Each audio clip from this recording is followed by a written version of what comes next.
Well, I'm in New York, but you know what? I got to run with the duck.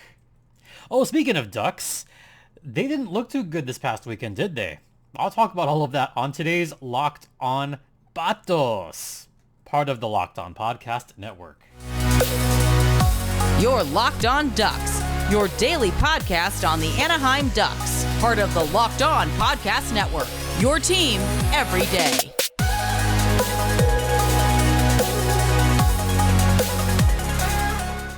Greetings, everyone. Welcome to Locked On Anaheim Ducks, part of the Locked On Podcast Network. I'm your host, Jason J.D. Hernandez, coming to you live from New York. It's not quite Saturday night, but it's the middle of the week, and we're going to talk Ducks hockey.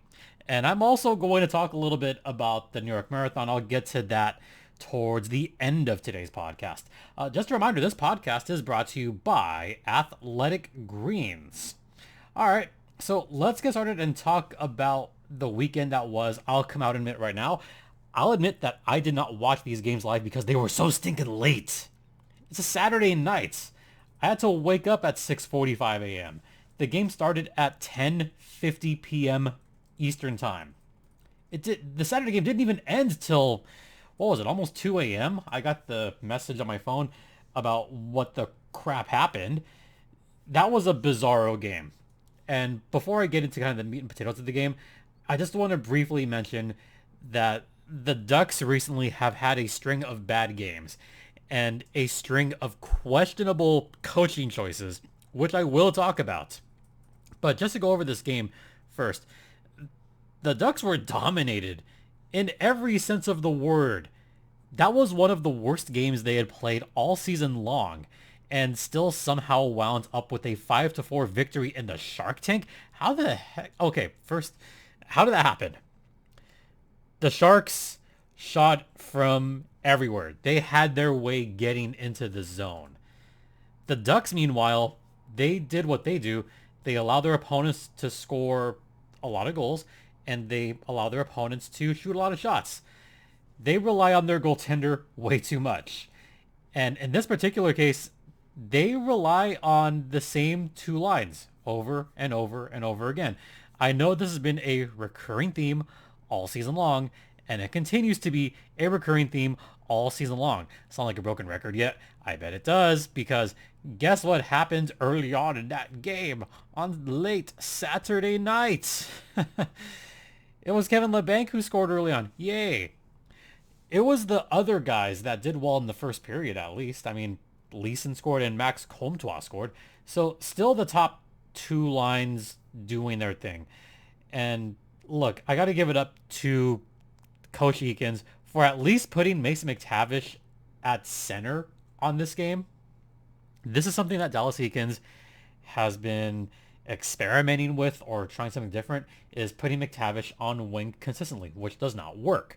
Putting McTavish on his center, on the natural position, works much better for him and for the team in general. When he plays on center, the Ducks score a lot more points, and McTavish does better on pretty much every category. In this game at San Jose, he was back at center. He got an assist on that Leeson goal. He got a goal later on in the game. McTavish was pretty much everywhere on this game. As far as the metrics go, McTavish had an individual expected goal of pretty freaking high. I almost said something really horrible, but his individual expected goals for that game was almost the highest outside of the top six. It was quite good. And then you get to the top six that we all love. You know, you gotta love the regular guys. Zegras, who unfortunately didn't really have a decent enough game. He got an assist on this game, but he was just being a total playmaker on this game. Troy Terry, he was kept pretty silent on this game. They were going after Troy Terry a lot on this game. So it has to be that second line that does the work. We're talking about the Ryan Stromes of the world and the Max Comtois of the world. Those guys are the ones that could drive the offense a lot. So it's not always just the top line. And someone else that I think very highly of, Adam Henrique. Adam Henrique, I think, well, aside from being devilishly handsome, is another guy that can still drive play when he gets the chance.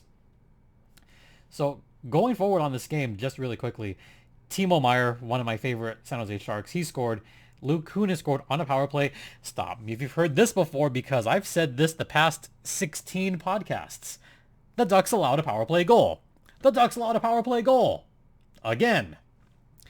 The league worst penalty kill struck yet again when Luke Kunin scored. And Tomas Hertl scored, my actual favorite Shark, made it 4-2. And then that guy that I talked about, the wild-haired Mason McTavish, my man, finally got off the schneid, scored his first of the season on a pretty pass from Dmitry Kulikov. And the guy that I just mentioned, the very handsome Adam Henrique, Uncle Rico, scored to tie the game at 4 on a very late goal. Goalie pulled. Great goal by Rico. Great teamwork all around just on the 6-on-5. Zegras and Terry moving the puck around. The Ducks actually going back and forth finally. So we headed overtime. And guess what happened in overtime? Abso-freaking-lutely nothing. In that overtime, the Ducks were kind of, dominated for most of it. San Jose outshot them in every period. 21-4 in the first, 13-6 in the second, 13-11 in the third, another 5 in overtime. Shots on goal for this game. You ready? 52-25. 52, 50 freaking 2. The Ducks, for I think it's the 9th or 10th time this season that they've allowed 40 plus shots on goal.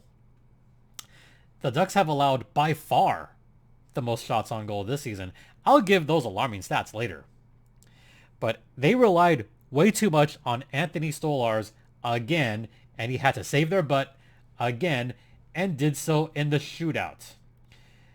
That shootout, I'm only going to talk about 2 goals in that shootout. The Trevor Zegras goal in the shootout. He started off slow, and we're talking snail pace slow. It took about 15 seconds for him to get from the red line towards the goal, and then a quick snap of the wrist, and just he made James Reimer look silly. Great goal by Zegras, and handsome Henrique finally scored the game winner later on in that 10th round of a shootout, or 5th round rather, 10th shot of the shootout.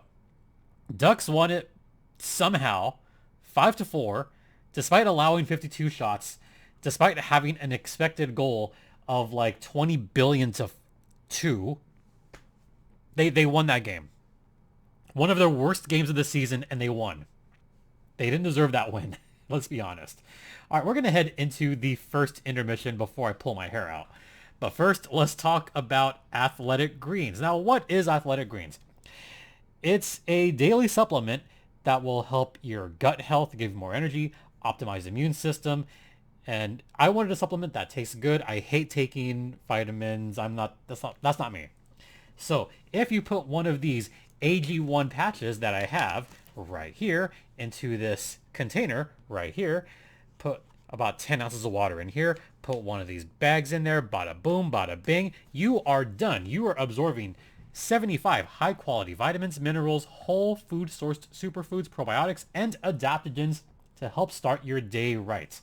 It's recommended by pro athletes and pro marathoners. I'm not a pro marathoner, but recommended by marathoners, and has over 7,000 5-star reviews.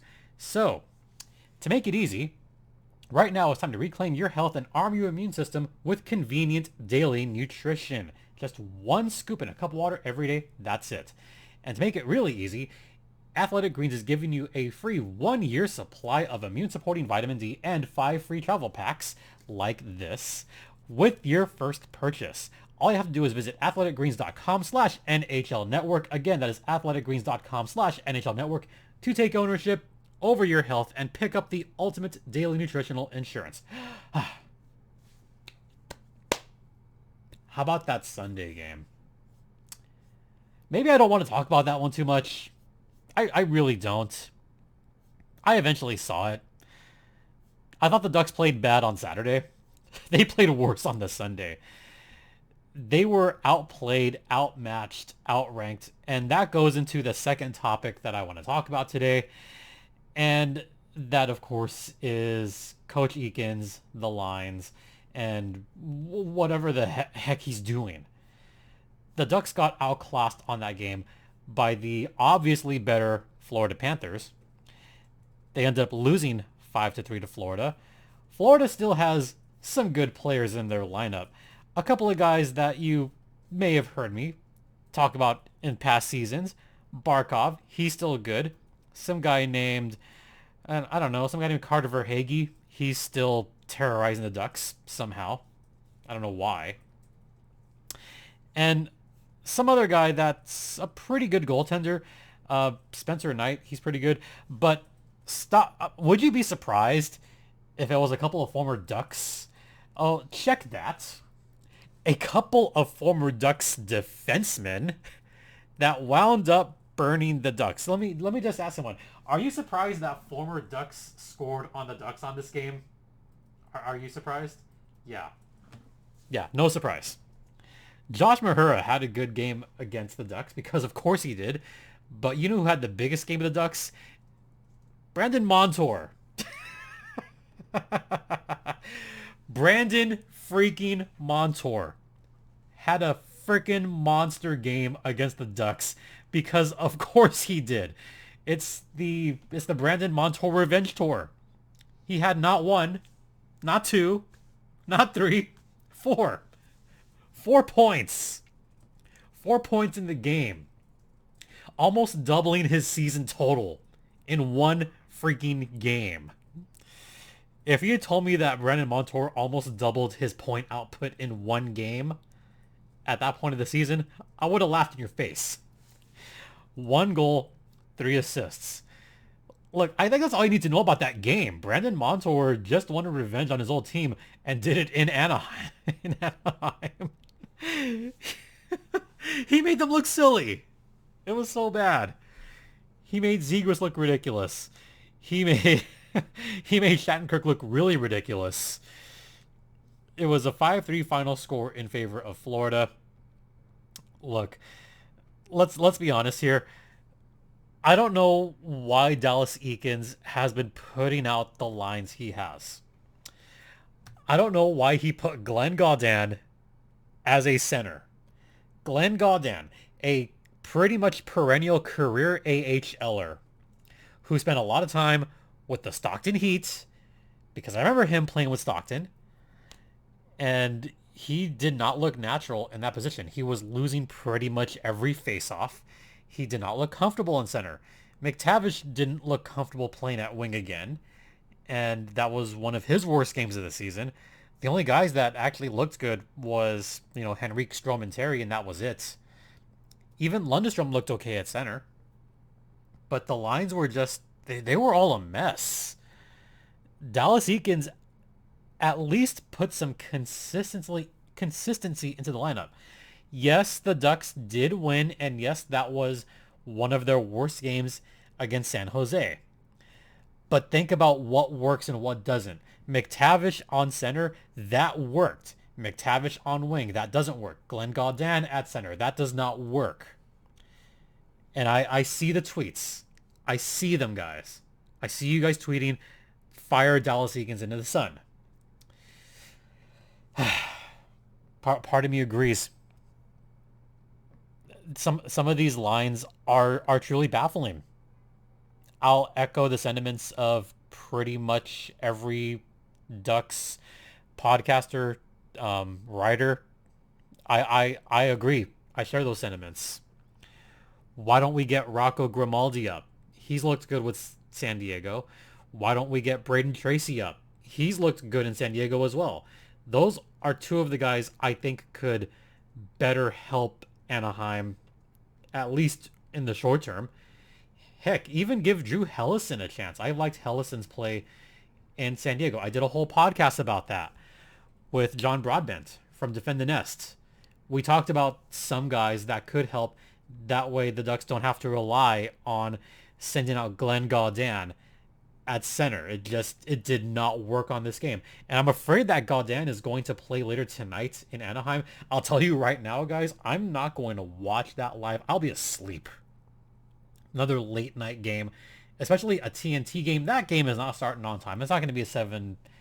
It's going to be a late start. So, don't even come to me with, oh, it's going to start on time. No, it's not. I'm afraid that Gaudin is going to be stuck right there as well. And McTavish will just be third line wing. And he doesn't fit. He does not fit there. I still don't know why Dallas Eakins consistently separates Trevor Zegras and Troy Terry. The metrics are right there. It's on great sites like Evolving Hockey, Natural Stat Trick. Look at some of the top lines. Look at who's together. Henrique, Zegras, Terry. One of the best threesomes in, maybe not in all of hockey, but they are one of the better threesomes out there. Why not stick with that? So that's pretty much all the topics I had as far as the past two games. We're going to come right back after this brief intermission, and I'm going to talk about the marathon, because why not? We'll get to that on the other side. Welcome back to Locked On Anaheim Ducks, part of the Locked On Podcast Network. Once again, you're locked in with Jason JD Hernandez. So, as I've mentioned over the past few weeks, I have been gone. I'm actually out in New York still right now. And you might notice a little something on me right now. So I got my little finisher shirt on from the marathon. So very proud of that. And also got this medal. And I'll actually show the audience this. And ooh, that's actually really good focus for that. So let me fix the focus here. Boom. There it is. Yep. That is the marathon that I got from the New York City Marathon, running all 5 boroughs. Start in Staten Island, go through Brooklyn for a while, go through Queens, then you go into Manhattan, go up to the Bronx, back into Manhattan, finishing in Central Park. And this is where I'm going to give a couple of shout outs here, because I promised him that I would talk about this. So I actually wore, I'll show you this really quick. I wore my Locked On hat for the race. And I'll put that on now. And actually got recognized because I was wearing the Locked On hat. So someone that was in the crowd waiting at Staten Island was like, oh, Locked On. I listened to, I think it was Locked On, I want to say Locked On. No, that wasn't the Locked On Knicks one. At the time, it was something that was in the Locked On Yankees, and really liked it. So give a shout out to Locked On Yankees. Then I met a gentleman on mile 2 named, and I'll give him the full name shout out, Tom Arnell. The first person I met, her name I think was Alex. And then a gentleman by the name of Tom Arnell, and I give him a special shout out because I ran with him from miles 2 to about 12-ish. And, he saw the hat. He's like, oh man, I listen to Locked On Knicks all the time. I'm a huge Knicks fan, Locked On Rangers. So, John Chick, shout out to you as well, buddy. So, big time New Yorker. Loves the Knicks, loves his New York teams. And we bonded. We bonded over that, and I told him that I host Locked On Ducks, and he said, oh, like you're a big hockey guy. So we wound up talking hockey for most of the next 10 miles. And this is where I'll get on a bit of a soapbox, because I will say this very sincerely. Sports brings people together. When you are running a marathon and you talk about sports the whole time, you forget that you're running a race. And the miles start to count down faster and faster and faster. And I was keeping up a good pace. For those of you that were keeping pace with me, and I saw a couple of you comment about this, yeah, my pace for the first 13 miles, they were super consistent, because we just kept like a good, decent pace, despite the fact that it was raining on us for, I think, miles 6 through 8 or 6 through 9. And that was a little bit tough going through the rain, but just talking sports. We talked about, what games we attended. We talked about basketball for a little bit, talked about hockey a little bit, like some of the great memories that he had. So Tom actually went to one of his favorite moments that he ever went to was in the 1970s, where he was witness to a 3-0 series comeback. And I'm like, okay, so we actually have something in common here, because we've both seen, some pretty good comebacks. He is also an Islanders guy. Like, when he was growing up, he was a big, big, big Islanders fan. And the reason that came up was because we passed by the Barclays Center. And he went to game 3 or 4 of the series when the Pittsburgh Penguins were up 3-0. You don't want to hear this. The Pittsburgh Penguins were up 3-0 in that series in the 1975 playoffs. And the New York Islanders rattled off 4 consecutive victories to come back from an 0-3 deficit to beat the Penguins. Only the second time in hockey history that it happened. The first time being in the Stanley Cup final sometime in the 40s. I forget the year, but in the 40s when Toronto came back. Back when Toronto was good. And we bonded over that because he was present on that comeback. And I was like, well, I happened to go to a game in a series in 2014.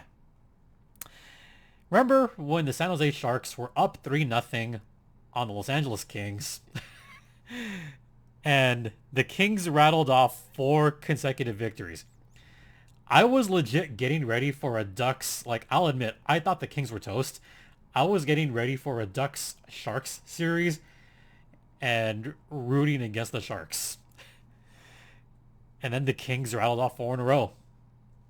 So we just kind of bonded over the fact that we both at least attended one of those games when there was an 0-3 deficit and a comeback.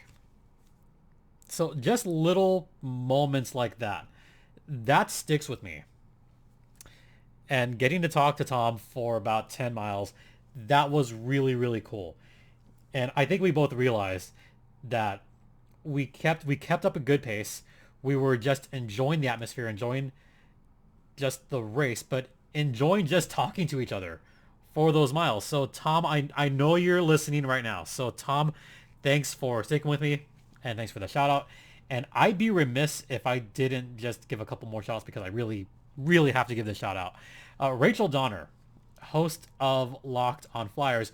We met up over the week, wound up meeting up at Astoria Tracks it was my second to final training run, but that was my last long run that I had. So Rachel and I met up. So Rachel, got to give a big, big, big shout out to you. And also shout out to former Locked on Los Angeles Kings host Sarah Avampado, who's right over there. Hi, Sarah. She's going to kill me if I mention this. But Sarah came out here, so she supported me a lot. So I got to sincerely thank Sarah from the bottom of my heart for supporting me at mile 14 and coming at the end when I was super tired from the heat and humidity. I have the New York Times article. It was the hottest New York Marathon since moving to November, and the second hottest New York Marathon ever. The heat index was 80, which may not seem that hot to most SoCal people, but when it's 75 with 90% humidity, that's going to take a lot out of you. So I just want to say that I'm super proud to have finished this and proud to have finally done this. And I go back home tomorrow, so we'll finally be back to regular podcasts, and I get to talk about the Anaheim Ducks regularly. And the San Diego Gulls. Hey, tomorrow's Gulls Thursday. So I'll talk about that as well. And once again, thanks to all you guys as well. A lot of listeners, a lot of you guys sent some messages, sent some tweets on that Saturday and on that Sunday. You guys are awesome. I saw the tweets. So very, very, very sincerely, thank you guys so much for the support. I read them during the course or during the run, and it kind of gave me a little boost. Oh, and one final thing. Look up Wrinkle the Duck. There's a YouTube video out there with Wrinkle the Duck. I'm in that video. I ran with the famous viral duck with the little booties that runs marathons. Super cool. All right. Once again, thanks for listening and watching. Don't forget, this podcast is free and available across all platforms. You could follow me on Twitter, at StimpyJD, right there. My personal Twitter is at StimpyJD. The show's Twitter is at LO_Ducks. You could email me at lockedonanaheimducks@gmail.com. And finally, just thank you guys so very much. If you check out either of those Twitters, you could see the picture of me with the Wrinkle the Duck and see the marathon duck running. Super cool. All right. Once again, thank you all for your continued support. It is so greatly appreciated. For Locked On Anaheim Ducks, I'm Jason JD Hernandez, saying have a great rest of the day. Please continue to be safe out there, be kind to one another, and Ducks run together. Quack, quack.